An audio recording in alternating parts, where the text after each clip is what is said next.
مسلمان بشری تقاضوں کی وجہ سے کئی دفعہ بہت ساری غلطیاں کر بیٹھتا ہے، بہت سارے گناہ ہم سے ہو جاتے ہیں، پھر اللہ فضل فرماتا ہے اور دلوں میں احساس پیدا ہوتا ہے اور اللہ تعالیٰ بندہ مومن کو توبہ کی توفیق عطا کرتا ہے۔ اب یہ کہ توبہ کسی شخص نے کی، اللہ کے حضور وہ رجوع لایا، اس نے ارادہ کیا کہ اب وہ اپنے مالک کا فرما بردار بن کر وقت گزارے گا، نافرمانیوں سے اللہ تبارک و تعالیٰ کی بارگاہ کی جتنی بھی اس سے نافرمانی ہوئی ہے اس سے وہ سچے دل سے تائب ہوگا، تو اس کے لیے وہ کیا کرے؟ توبہ کے بعد کیا شرائط ہیں اور کیا ضروریات ہیں جس کے بعد وہ سمجھے کہ اب میں اس رستے کا مسافر بن گیا ہوں جو رستہ اللہ کی رضا کا رستہ ہے، حضور علیہ الصلاۃ والسلام کی اتباع اور پیروی کا رستہ ہے، وہ رستہ ہے جو جہنم سے بچا کے جنت کی طرف لے کر کے جائے گا۔ تو قرآن مجید نے سورہ نساء کے اندر توبہ کرنے والوں کی بابت ارشاد فرمایا کہ توبہ کرنے کے بعد والی زندگی کیسی ہو، توبہ کی شرائط کیا ہیں، توبہ کن بنیادوں پر ہے۔ کیا خالی توبہ توبہ پکار لینے سے، شب برات کی رات رو لینے سے، شب قدر کی رات آنسو بہا لینے سے اور اللہ کی بارگاہ میں 2 نفل ادا کر لینے سے توبہ مکمل ہو گئی؟ تو قرآن مجید نے یہاں توبہ کا ذکر فرمایا، اگرچہ پیچھے جو آیات ہیں اس میں تذکرہ منافقین کا ہو رہا ہے کہ منافق جہنم کے سب سے نچلے طبقے میں ہوں گے، لیکن فرمایا اگر وہ توبہ کر لیں تو توبہ کے بعد کیا کریں؟ فرمایا الا الذین تابوا، مگر وہ لوگ جو توبہ کر لیں، وَأَصْلَحُوا، اور پھر سنور جائیں، پھر اپنے آپ کو درست کریں، پھر اپنی تربیت کریں، پھر اپنی اصلاح کریں۔ اور کیسے کریں؟ وَاعْتَصَمُوا بِاللَّهِ، اللہ کی رسی کو مضبوطی سے تھام لیں، اللہ کے ساتھ جڑ جائیں، رب رسول سے رشتہ مضبوط کر لیں۔ اور اس مضبوطی کا رنگ کیا ہوگا؟ فرمایا وَأَخْلَصُوا دِينَهُمْ لِلَّهِ، اپنا دین خالص اللہ کے لیے کر لیں، اس میں لوگوں کو دکھانے کا، اس میں دنیا داروں کو راضی کرنے کا، اس میں تصنع کا، بناوٹ کا کوئی شائبہ نہ ہو۔ وَأَخْلَصُوا، خالص کر لیں اپنا دین، کس کے لیے؟ للہ، اللہ کے لیے اپنا دین خالص کر لیں۔ یہ شرائط بتائی جا رہی ہیں، توبہ کے بعد کی زندگی بتائی جا رہی۔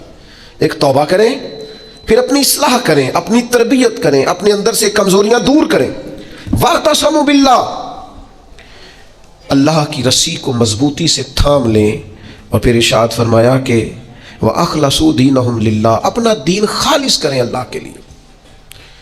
جو بھی کام کریں، تھوڑا کریں، زیادہ کریں، کم کریں، کثیر کریں، محض رضا الہی کے لیے کریں، اس میں یہ دنیا داری کا شائبہ نہ ہو۔ میں کیسے آپ کو عرض کروں کہ بہت سارے دینی کام بھی لوگ دنیا داری کے لیے کرتے ہیں، بہت ساری محفلیں مجالس بھی اپنا نام اونچا کرنے کے لیے ہوتی ہیں، بہت سارے کاموں سے مقصود یہ ہوتا ہے کہ چلو اس طرح نہیں تو اس طرح ہی میرا قد اونچا ہو جائے گا۔ وَأَخْلَصُوا دِينَهُمْ لِلَّهِ، خالص ہو جاؤ، خالص ہو جاؤ۔ نبی کریم صلی اللہ تعالیٰ علیہ وسلم نے فرمایا تو مخلص ہو جا، تیرا تھوڑا عمل ہی تجھے کفایت کر جائے گا، تھوڑا عمل ہی زیادہ ہو جائے گا، اللہ تعالیٰ فضل کر دے گا، پر شرط یہ ہے کہ تو مخلص ہو، خالص ہو جا۔ فرمایا جب یہ چیزیں تیرے اندر پیدا ہو جائیں گی فَأُولَٰئِکَ مَعَ الْمُؤْمِنِينَ، تو پھر اللہ تعالیٰ انہیں مومنوں کے ساتھ شامل فرما لے۔ میں کہہ چکا ہوں بات تو پیچھے منافقین کی ہو رہی ہے، لیکن یہاں صوفیاء نے باریک نقطہ بیان کیا۔ فرمایا جب تو توبہ کرے گا، جب تو اپنی اصلاح کرے گا، جب تو اللہ کی رسی مضبوطی سے تھام لے گا، جب تو اپنا دین اللہ کے لیے خالص کر لے گا، پھر اللہ تجھے اپنے کامل بندوں میں شامل فرما لے، پھر تو کاملین میں آ جائے گا۔ مومن جو کامل ہوتے ہیں ان کی صفوں میں اللہ تجھے کھڑا کرے گا۔ وَسَوْفَ يُؤْتِ اللَّهُ الْمُؤْمِنِينَ أَجْرًا عَظِيمًا، اور فرمایا ان قریب اللہ مومنوں کو بڑا ہی اجر عطا فرمانے والا ہے۔ جن بندوں میں تمہیں شامل کیا جائے گا ان قریب تم دیکھو گے اللہ انہیں بڑا اجر عطا کرنے والا ہے۔ اور جو اگلی آیت ہے نا، دل میں ہو دھڑکن، دل مردہ نہ ہو، ضمیر زندہ ہو، تو یہ جو اگلی آیت ہے نا قرآن مجید کی سورہ نساء کی اور 5ویں پارے کی آخری آیت، یہ عجیب اللہ کے انداز کریمانہ کا پتہ دیتی ہے۔ یہ بڑے انوکھے انداز میں بندہ مومن سے خطاب کرتی ہے، یہ بڑے انوکھے انداز سے کافر کو، منافق کو بھی سمجھاتی ہے۔ یہ کس طرح کھول کر ایک نیا رنگ قرآن مجید اپنے پڑھنے، سننے، سمجھنے والوں کے دلوں میں پیدا کرتا ہے۔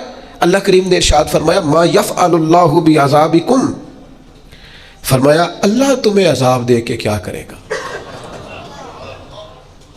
اللہ تمہیں عذاب دے کے اوہ قربان جائے، مالک چاہتا نہیں کہ اللہ تمہیں عذاب دے کے کیا کرے گا؟ ان شکرتم و آمنتم، اگر تم شکر ادا کرو اور ایمان لے آؤ، اگر تم شکر گزار بندے بن جاؤ، مومن بندے بن جاؤ، تو اللہ تمہیں عذاب دے کے کیا کرے گا؟ رب تمہیں عذاب دینا چاہتا نہیں ہے، وہ کرم کرنا چاہتا ہے، وہ عطائیں کرنا چاہتا ہے۔ دو ہی مطالبے ہیں، ایک یہ کہ اس کے شکر گزار بنو، اور ایک یہ کہ مومن کامل بنو۔ کامل ایمان ہو اور مزاج شکر والا ہو تو رب کہتا ہے وہ اللہ تمہیں عذاب دے کے کیا کرے گا؟ اس کی رضا نہیں ہے کہ تم چھلانگے لگاتے ہو، عذاب کی طرف بڑھتے ہو۔ پوچھ لے ویسے دائیں بائیں کسی سے، پوچھ لے ویسے اپنے آپ سے کہ دل شاکر ہے، اللہ کی رضا پہ راضی ہے؟ جہاں مالک نے رکھا ہوا ہے وہاں لوگ خوش ہیں۔ ہمارے مزاجوں سے تو حل میں مزید کی طلب ہی نہیں جاتی، یہ کوئی نہیں وہ کوئی نہیں، یہاں پریشانی وہاں دکھ یہاں آزمائش، ہر وقت کے شکوے، ہر وقت کی پریشانیاں، ہر وقت کی آزمائشیں ہم نے اوڑھ رکھی ہیں۔ فرمایا اللہ تمہیں عذاب دے کے کیا کرے گا؟ اگر تم شکر کرو، اگر تم ایمان لاؤ۔ اور مزے کی بات دیکھو، شکر اتنی بڑی نعمت ہے کہ ایمان کا ذکر بظاہر بعد میں کیا، شکر کا پہلے کیا ہے۔ اور یہاں علماء نے لکھا ہے کامل مومن بھی وہی ہوتا ہے جو رب کا شکر گزار ہوتا ہے، جس کے مزاج میں شکر کوئی نہیں نا، اس کو ایمان کی وہ خاص لذت بھی نصیب نہیں ہوتی۔ اور آگے پتہ کیا ارشاد فرما، وہ تمہیں عذاب دے کے کیا کرے گا؟ اگر تم شکر کرو اور ایمان لے آؤ، وَقَانَ اللَّهُ شَاكِرًا عَلِيمًا، اللہ تو قدر کرنے والا ہے، اللہ تو قدردان ہے، اللہ تعالیٰ تو صلہ دینے والا ہے، اور علیمہ وہ جاننے والا ہے تمہارے دلوں میں کیا ہے۔ تم اگر شکر کر لو، تم اگر ایمان لے آؤ تو اللہ تمہیں عذاب دے کے۔ ہمارا پتہ مزاج کیا ہے؟ ہماری طبیعت سے ناشکری نہیں جاتی، ہمارے مزاجوں میں ایک بات پیدا ہو گئی ہے کہ میں دکھی ہوں، فلانا مجھ سے بڑا اچھا ہے، اس نے ہمیں مضطرب کر دیا ہے، بے چین کر دیا ہے۔ دکھ ہے کیا؟ دکھ ہے کیا؟ درویش کہتے ہیں دکھ یہی ہے، تیری مرضی اور ہے، رب کی مرضی اور ہے۔ جب تیری اور رب کی مرضی ایک ہو جائے پھر دکھ ہوتا ہی کوئی نہیں، پھر سکھ ہی سکھ ہے۔ جہاں رب رکھے تو شکر گزار ہو جا تو سکھی ہے۔ دکھ یہ ہے کہ تو کہتا ہے جو اللہ نے کیا ہے شاید معاذ اللہ وہ ٹھیک ہے، یہ ہونا چاہیے تھا۔ تو یاد رکھنے کی بات ہے، سمجھ لیں اس کو، توبہ کے بعد جو اپنی زندگی ہے اس کو کس طرح گزارنا ہے اسے سمجھیں۔ آ گئی شب برات، ساری رات روئیں گے مسلمان، پھر کیا بدل جائیں گے؟ پھر سویرے جھوٹ ختم ہوگا معاشرے سے، لاکھوں جو اکٹھے ہو کے ایک جگہ پہ توبہ کریں گے تو کیا پھر ملاوٹیں ختم ہو جائیں گی، رشوتیں ختم ہو جائیں گی، بددیانتیاں ختم ہو جائیں گی، ماں باپ کی نافرمانیاں ختم ہو جائیں گی؟ کیا معنی ہے رونے کا؟ توبہ کا معنی کیا ہے؟ او بھائی مزاج کو سمجھیں، دین کی حقیقت کو سمجھیں۔ توبہ جب آپ کریں گے تو اس کے لیے ضروریات کیا ہے؟ سب سے پہلی بات تو یہ ہے کہ توبہ کرنے کے لیے ندامت کی ضرورت ہوتی ہے۔ نبی اکرم صلی اللہ تعالیٰ علیہ وسلم نے ارشاد فرمایا، یہ احمد بن حنبل میں بھی حدیث ہے، مسند امام احمد بن حنبل میں، ابن ماجہ میں، دیگر کتب حدیث میں بھی محبوب نے فرمایا ندامت کا نام توبہ ہے، شرمندگی کا نام توبہ ہے، غلطی کر کے احساس ہو جانے کا نام ہے۔ اور جن لوگوں میں احساس نہیں ان کی کوئی توبہ نہیں۔ مجھے یاد تو نہیں جی کبھی کسی کا دل دکھایا ہو، مجھے یاد تو نہیں کبھی کسی کا برا چاہا ہو، مجھے یاد تو نہیں کبھی کسی کا نقصان کیا ہو، پر میں اللہ کی بارگاہ میں توبہ کرتا ہوں۔ بھئی آپ پاک صاف اتنے ہیں تو توبہ کس بات کی؟ آپ میں جب ندامت ہی نہیں پیدا ہو رہی، آپ گناہ کو گناہ ہی تسلیم نہیں کر رہے، اپنی غلطی نہیں مان رہے، تو توبہ کاہے کی؟ تو توبہ کرنے سے پہلے احساس پیدا کرنا، ندامت پیدا کرنا، شرمندگی دل میں پیدا ہونا، یہ تو پہلی سیڑھی ہے۔ اور اگر یہ سیڑھی حاصل نہیں ہے تو پھر توبہ انسان کو میسر آ سکتی۔ حضرت عمر فاروق رضی اللہ تعالیٰ عنہ ارشاد فرمایا کرتے تھے، جو لوگ زیادہ کثرت سے توبہ کرنے والے ہیں، استغفار کرنے والے، ان کے پاس بیٹھا کرو، ان کے دل نرم ہوتے ہیں، ان کی صحبت اختیار کیا کرو، مزاج کے نرم ہوتے۔ کیوں؟ کہ ان کے اندر احساس ہوتا ہے ہم سے غلطی ہو گئی، انہیں خیال آتا ہے۔ آج ہمارا سب سے بڑا مسئلہ یہ ہے کہ ہمیں احساس ہی نہیں اپنی غلطیوں کا۔ مومن کی شان یہ ہے کہ وہ رائی کے دانے کے برابر کبھی غلطی کرے تو اسے پہاڑ محسوس ہوتی ہے، اوہ مجھ سے تو بڑا گناہ ہو گیا۔ اور منافق کی علامت یہ ہوتی ہے کہ پہاڑ کے برابر گناہ کرتا ہے تو رائی سمجھتا ہے، کہتا ہے کچھ بھی نہیں، ساری دنیا نہیں کرتی، پھر کیا ہو گیا؟ ہو جاتا ہے انسان نہیں۔ مومن ڈرتا ہے، احساس ندامت ہر وقت اسے بے چین رکھتا ہے۔ اللہ کے بندے ہمیشہ ندامت کے ساتھ رہتے ہیں۔ دلوں میں احساس تو پیدا کریں، طبیعت تو ہو یار کہ مجھ سے غلطی ہوئی ہے، سیدہ عائشہ صدیقہ فرماتی ہیں حضور نے فرمایا جو بندہ اعتراف کرتا ہے نا مالک مجھ سے غلطی ہو گئی، اعتراف گناہ کر کے معافی مانگتا ہے، تاب اللہ علیہ، اللہ اس کی توبہ کو قبول فرما لیتا ہے۔ اعتراف ہی نہیں، ہم نے جرم کیا ہی کوئی نہیں، ہمارے اندر کوئی غلطی ہے ہی نہیں سرے سے۔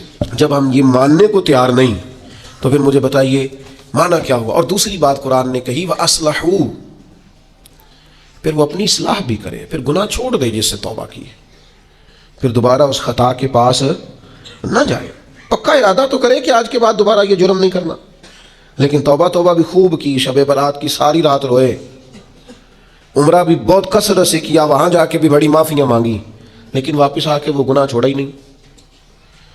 وہ جس غلطی کی توبہ کی تھی اس کی اصلاح ہی نہیں کی، اپنے آپ کو بدلا ہی نہیں۔ تو بھائی بچہ چھٹیاں کر کے آتا ہے، استاد کہتا ہے میں تمہیں کلاس میں نہیں رکھوں گا، یہاں سے نکل جاؤ، تو وہ طالب علم کہتا ہے کہ استاد جی آئندہ چھٹی نہیں کروں گا، آئندہ چھٹی مجھے معاف کر دیں، میں آئندہ غیر حاضری۔ یہ کیا ہے؟ یہ اس کی توبہ ہے۔ اگر وہ کہیں کہ جناب آپ معاف بھی کر دیں پر اگلے ہفتے 2 چھٹیاں میں نے دوبارہ بھی کر دی ہیں، تو استاد رکھ لے گا؟ تو اسے کہیں گے تو فارغ ہے۔ وہ یقین دلاتا ہے، پھر اپنی اماں سے سفارش کراتا ہے، فون کراتا ہے، ابا جی کا فون کراتا ہے، گھر سے وہ کسی سفارشی کو لاتا ہے، کہتا ہے جناب یہ مہربانی کریں، یہ میں ان کو ساتھ لایا ہوں، میں آئندہ چھٹی غلطی ہو گئی، بھول گیا تھا۔ وہ بار بار کہتا ہے جی آج کے بعد ہوا تو جو مرضی کر لیجئے گا، آج کے بعد اگر غلطی ہوئی تو پھر آپ جو مرضی فیصلہ کیجئے گا۔ یہ غلطی آئندہ نہ کرنے کا ارادہ توبہ ہے۔ لیکن ساری رات شب برات پہ رو کے سویرے ہی دکان کھولتے پہلا جھوٹ بول دینا اور کہنا میں توبہ کر کے آیا ہوں۔ تو حضرت ذوالنون مصری رحمت اللہ تعالیٰ علیہ فرماتے ہیں گناہ سے باز آئے بغیر توبہ کرنا جھوٹے لوگوں کا طریقہ ہے۔ یہ رب سے بھی جھوٹ بول کے آیا رات کو، اس کا پورا ارادہ نہیں تھا توبہ کا، اس لیے کہ گناہ چھوڑنے کا ارادہ ہی نہیں، باز آنے کا پروگرام ہی نہیں، اس کا استغفار، اس کی توبہ، یہ جملے تھے، یہ لفظ تھے، یہ زبان کی ادائیگی، قلب اور روح کے ساتھ اس نے توبہ نہیں کی۔ میرے بھائیوں وقت ہمیں میسر آ رہا ہے، ارادہ کریں نا خطائیں چھوڑنے کا۔ اب کتنی دیر تک بہت سارے حالات بدل گئے، عمریں بڑھ گئیں، بات آگے نکل گئی۔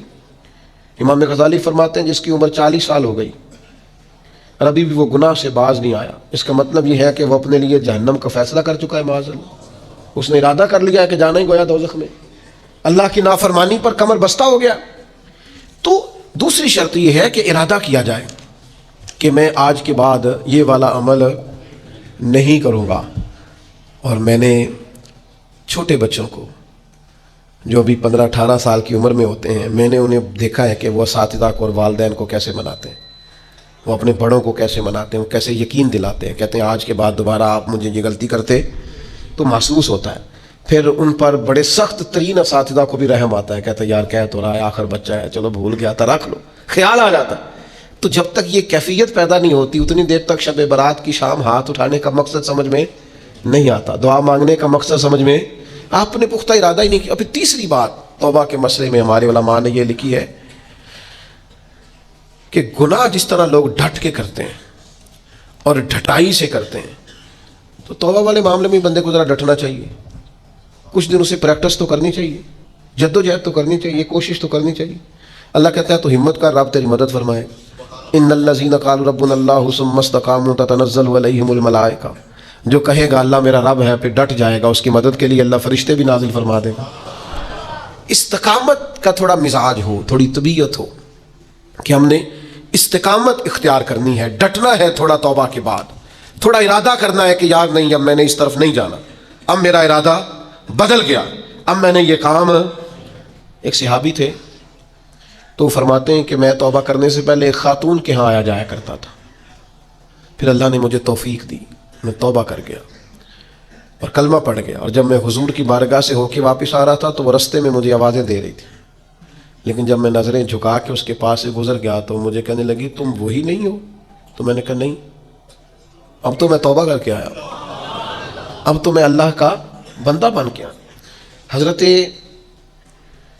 حبیب اجمی رحمۃ اللہ تعالیٰ علیہ، اللہ نے مجھے توفیق دی، میں ان کے مزار پہ بھی حاضر ہوا، بغداد معلیٰ میں ان کا مزار ہے، اور میں ان کے نا قبر کی پیروں کی جانب کھڑے ہو کے نا تو ان کے کچھ اقوال ان کو سنا رہا تھا، حضرت حبیب اجمی رحمۃ اللہ علیہ سود کا کام کرتے تھے، دعا کریں اللہ ہم سب کو محفوظ کرے، آمین تو کہیں اللہ ہم سب کو۔ اب لوگوں نے بغلوں میں فتوے بھی رکھ لیے ہیں۔ کل پرسوں میرے پاس ایک صاحب فتویٰ لے کے آئے، فلانے مولانا صاحب نے کہا فلانی بینک کا سیونگ اکاؤنٹ بھی ٹھیک ہے۔ یہ میری بغل میں فتویٰ ہے، یہ آپ پڑھ لیں۔ میں کیا تو مینو کو پوچھنا ہے جی تو تیرے کو فتویٰ جو ہے، ایک بندے کو فتویٰ مل گیا ہے اور اس نے پکڑا ہوا ہے بغل میں ہے، میرے پاس کیوں آیا ہے؟ کہنے لگا جی آپ کیا کہہ رہے ہیں؟ میں کیا تو تاں آیا ہے، تو مطمئن نہیں مولوی دی گل تے، اگر تو مطمئن ہوتا تو تصدیق کر دیں۔ تو یہ تو مطمئن نہیں ہے نا، اس کا مطلب ہے کہ بات کے اندر شک ہے، اس گل چ رولا ہے۔ تو میں کیا رولے والی گل چنگی، تو میں کیا فتویٰ دوبارہ لپیٹ کے جیب چ پا، تو دا سیونگ اکاؤنٹ ٹھیک ہوندا ہے؟ کہندا جی سمجھ نہیں آئی تاں تے آیا۔ میں کہا بس ٹھیک ہے، تینوں پھر سمجھ آ گئی ہے۔ جیڑی سمجھ نہیں نہ آئی ہے تو مطلب ہے سمجھ آ گئی، یہ سمجھ لے آپ چھوڑیں۔ میں کسی کا نام نہیں لیتا، کوئی بات نہیں کرتا، میں آپ کو بخاری کی حدیث سناتا ہوں۔ نبی پاک علیہ السلام نے فرمایا ایک حلال ہے وہ بھی واضح، ایک حرام ہے وہ بھی واضح ہے، ایک میں شک ہے کہ پتہ نہیں حلال ہے کہ پتہ نہیں حرام ہے۔ میرے کریم محبوب نے فرمایا تم نے شک والی چیز سے بھی بچنا ہے، شک سے بھی تم نے بچنا ہے، اس لیے کہ مسلمان طیب اور طاہر کا قائل ہوتا ہے، وہ پاکیزہ مزاج ہوتا ہے، پاکیزگی کا قائل ہوتا ہے۔ بھائیو یہ بچیں، یہ رزق حرام اتنا نقصان کرتا ہے کہ انسان کا اللہ سے رشتہ کمزور کر دیتا ہے۔ لقمہ حرام سے پوری پرہیز، پوری زہر کی طرح اس سے پرہیز کریں، تیزاب کی طرح اس سے بچیں، تب جا کے انسان کی روحانی زندگی کچھ آگے بڑھنی شروع ہوتی ہے۔ توبہ سچی، اخلاص والی، سنورنے والی اور استقامت والی کہ میں نے پھر دوبارہ یہ عمل نہیں کرنا، اور عادتیں بدل جایا کرتی ہیں، عادتیں بدل، عادی تھے لوگ شراب کے، پر حضور نے فرمایا حرام ہے، تو پھر دوبارہ کوئی قریب بالکل جن چیزوں کی 100% کوئی منع کرنے والا نہیں تھا ان کو اشاروں سے منع کیا میرے نبی پاک نے۔ تو یہ بندہ مومن کی شان ہوتی ہے، پھر وہ اتنے پکے ہوئے کہ دوبارہ ان چیزوں کے قریب تو توبہ کریں لیکن پھر اس پر ڈٹیں۔ اور تیسری بات یہ ہے کہ اصلاح احوال کریں، توبہ کے بعد اپنی اصلاح کریں، اپنی تربیت کریں، اپنے اوپر توجہ دیں۔ ڈاکٹر 2 قسم کے چارٹ دیتے ہیں مریض کو، ایک یہ کہ یہ چیزیں نہیں کھانی، اور ایک یہ کہ یہ والی آپ نے کھانی، یہ آپ کے لیے۔ وہ کہتے ہیں تم نے تلی چیز نہیں کھانی، تم نے تذابیت والی نہیں کھانی، آئلی چیزیں نہیں کھانی، اور سلاد ضرور کھانا ہے، پھل کا استعمال ضرور کرنا ہے۔ یہ کیوں بتاتے ہیں کہ اگر آپ کو ساری چیزیں چھوڑ دیں گے تو پھر جسم کے اندر طاقت موجود نہیں رہے گی، کچھ آپ کو وہ چھوڑنی ہے جو نقصان دیتی، لیکن وہ کھانی ہے جو جسم کو طاقت ور کر۔ اصلاح اعمال کا معنی یہ کہ یہ گناہ چھوڑ دیں اور اس کے ساتھ یہ والی نیکیاں کریں، سویرے اٹھ کے نفل پڑھیں، دن میں قرآن مجید پڑھیں، استغفار پڑھیں، درود پاک پڑھیں، غریب کی مدد کریں، ماں باپ کی خدمت کریں، جو آپ کے ذمہ حقوق العباد ہے ان کو صحیح کر کے ادا کریں، اپنی زندگی کے اندر بہتر تبدیلیاں لائیں، اپنے آپ کو بدلیں۔ اور نوجوانوں سے کہوں گا سونا ذرا کام کریں، آرام پسندی اور وجود کی آرام طلبی سے باہر آپ ضائع ہو جائیں گے۔ تھوڑی مشقت کریں، تھوڑا کم سونے کا مزاج بنائیں، کم کھانے کا مزاج بنائیں، کم بولنے کا مزاج بنائیں۔ اصلاح احوال کے لیے ضروری ہے کہ ہم تھوڑی سی لذات کو ایک ایک کر کے کم کرنا شروع کریں تاکہ ہماری روحانی زندگی مضبوط ہونے لگے۔ پھر میرے بھائیوں، توبہ کے لیے ایک بڑا لازمی اور بڑا اہم اور بڑا بنیادی نقطہ یہ ہے کہ کچھ کام ایسے ہوتے ہیں جو اس نقطے کے بغیر ہو ہی نہیں سکتے۔ وہ نقطہ کیا ہے؟ وَاعْتَصَمُوا بِاللَّهِ، اللہ کے ساتھ تعلق کو مضبوط کریں، اللہ کے ساتھ تعلق کو۔ حضرت رابعہ بصریہ فرماتی تھی میرے دل میں خیال، مجھے پتہ چل جاتا ہے کہ میرا رابعہ مجھ سے راضی ہے کہ ناراض ہے۔ میں نے کہا آپ کو کیسے پتہ چلتا ہے؟ فرمایا جب سویرے مجھے توفیق دیتا ہے نا اٹھ کے مصلی بچھا لے تو میں سمجھ جاتی ہوں آج بڑا راضی ہے، اور جب میں جاگ بھی رہی ہوں اور پھر بھی میری نماز رہ جائے تو لگتا ہے کہ وہ ناراض ہو گیا ہے۔ بے توفیقی سے بڑی انسان کے لیے محرومی کوئی نہیں ہوتی۔ اللہ تعالیٰ جب کسی سے ناراض ہوتا ہے تو بازو کا سرمایہ نہیں چھینتا، سجدوں کی لذت لے جاتا ہے۔ لوگوں کے پاس ہر چیز ہوتی ہے لیکن بندگی کا موقع نہیں ہوتا۔ وَاعْتَصَمُوا بِاللَّهِ، سب کے لیے ٹائم ہو، اور اگر بندے کے پاس سجدہ کرنے کو ٹائم ہی نہ ہو، دیر تک دعا مانگنے کو ٹائم ہی نہ ہو۔ ایک دن بیمار نہیں ہوئی حضرت رابعہ بصریہ تو کہنے لگی مالک تو ناراض تو نہیں ہو گیا؟ تو مجھے بیمار کرتا ہے تو میں تجھے یاد بڑا کرتی ہوں۔ میرا نفس کمزور پڑ جاتا ہے، گناہ کی طرف نہیں جاتا، میں ذرا بیمار رہتی ہوں تو ٹھیک رہتی ہوں، مہربانی کر تو میرے اوپر وہ سارا بوجھ ڈال جس سے میرا نفس کمزور رہے اور تیری بات واعتصموا باللہ. لمبی لمبی دعائیں مانگا کریں، دیر تک اپنے رب کے حضور حاضر رہا کریں. بندوں کو 10-15 منٹ بات سنائے تو وہ اکتانے لگ جاتے ہیں، وہ کہتے ہیں میں نے سن لیا ہے جو آپ نے کہا، مجھے سمجھ آ گئی، آپ بس کریں. آپ وہ کریم ہے، وہ کہتا ہے نہ تمہارے رب کو اونگ آتی ہے نہ نیند آتی. جس وقت بھی دعا مانگو وہ قبول کرتا ہے. اپنا تعلق اللہ رسول کے ساتھ مضبوط کریں. میں اپنے دوستوں سے اکثر کہتا ہوں ہر چیز کمزور ہو جائے، تمہارا مصلی نہیں کمزور ہونا چاہیے. یہ شعبان، یہ رمضان، یہ مصلی بچھانے کے مہینے ہیں. مصلی، مجھے اہل عرب کی عادت بڑی اچھی لگتی ہے کہ ان کی گاڑیوں میں بھی قرآن مجید موجود ہوتا ہے اور مصلی موجود ہوتا ہے. ہر جگہ نماز کا اہتمام، قرآن کا اہتمام، اس کو اپنی زندگی میں لاگو کریں. میری آپ سے اپیل رہے گی کہ خدا را اب ہم بس کریں، بڑی ہو گئی دنیا داری، اور یہ جو ہم نے چاروں جانب جال بچھایا ہوا ہے نا، اس کو بھی راضی رکھا ہوا ہے، اس کو بھی راضی رکھا ہوا ہے، اس سے بھی تعلق بنا ہوا ہے. یہ بڑا کمزور جال ہے، 1 منٹ میں ٹوٹ جائے گا. لوگ کوئی نہیں لمبا چلتے کسی کے ساتھ، آرزویں بدل جاتی ہیں، تعلقات بدل جاتے ہیں، کچھ بھی نہیں ہوتا، کوئی نہیں لمبا چلتے. میں ایک جگہ بیان کرنے کے لیے گیا تو میں رو پڑا. انہوں نے مجھے ایک مشہور خطیب کا بتایا کہ ہمارے پاس وہ ہر سال آیا کرتے تھے. تو میں نے کہا کیوں نہیں آتے؟ کہنے لگے وہ بیمار ہو گئے. میں نے کہا دوبارہ کبھی پتہ لینے گئے ہو؟ کہ نہیں. اور میں نے کہا بیچارہ بیمار ہوا ہے، تم نے تو زندگی میں ہی چھوڑ دیا، مرنے کے بعد کیا حال ہوگا. لوگوں کو تو اس شہرت سے اور اس واہ واہ سے دلچسپی ہوتی ہے، وہ چمکتے ہوئے آفتاب سے. کبھی سورج ڈوب جائے تو کوئی یاد کرتا ہے اسے، کبھی چاند چلا جائے تو کوئی یاد کرتا ہے. او پیاں دس دیاں قبراں جنہ تے پھول پے، ادھروں کوئی نہیں جی آمدات، ادھروں لکھاں گئے. ایک بزرگ اپنے بیٹے کے ساتھ قبرستان گئے تو ایک پرانی قبر پہ بیٹھ کے رونا شروع کر دیا. پرانی قبر تھی، ٹوٹی ہوئی تھی. کہنے لگا ابا جی کیا ہوا، آپ کیوں رو رہے ہیں؟ تو بزرگ تھے نا، اہل معرفت میں سے تھے. کہنے لگے پتر کچھ نہیں نا، تو 25 سال سے میں آ رہا ہوں، اس قبر پر میں نے کبھی مٹی ڈلی ہوئی نہیں دیکھی، اس پر کبھی کسی کو پھول ڈالتے نہیں دیکھا، کبھی نہیں دیکھا. کوئی اس قبر کے پیروں کی جانب کھڑا ہو کے فاتحہ پڑھ رہا ہو، کبھی نہیں دیکھا. تو یہاں آیا ہو تو لوگ تو کہنے لگے 20-25 سال تو مجھے بیت گئے. ان کا بیٹا مجھے بتانے لگا کہ ابا جی بڑا روئے. والد صاحب کہنے لگے کہ پتہ نہیں ہمارے ساتھ کیا ہونے والا ہے، آتے ہی نہیں لوگ، بھول گئے. آپ چلے جائیں قبرستان میں، کئی قبریں شکوہ کریں گی کہ کوئی نہیں آیا. زمانہ بر مزار ماں غریباں، یہ جہانگیر کی قبر پہ لکھا ہے کہ میں غریب ہوں، میری قبر پہ تو بلبل بھی کوئی نہیں آتی. کوئی بلبل ہی گیت سنا جائے آ کے، کوئی پروانہ ہی نہیں آتا. لیکن بادشاہاں نہ امیراں دے، دیوے بل دے صدا فقیراں دے. وہ حضرت پیر میر علی شاہ پاک پتن گئے تو نعرے بڑے لگ رہے تھے بابا صاحب کے. تو کہا یہ کیا ہے؟ فرمایا قرآن سچا ہو رہا ہے. رب نے کہا تھا فاذکرونی اذکرکم، مجھے یاد کرنا میں تمہیں یاد کروں. فرید نے ساری زندگی اللہ اللہ کی ہے، اب دنیا دیکھو ان کو یاد کر رہی. تو میرے بھائیوں ہم نے توبہ کرنی ہے، لیکن پھر سنورنا ہے، پھر اخلاص پیدا کرنا ہے، پھر اللہ سے جڑنا ہے، پھر اپنے معاملات کو درست کرنا ہے. اللہ تعالی ہمیں سمجھنے کی توفیق دے.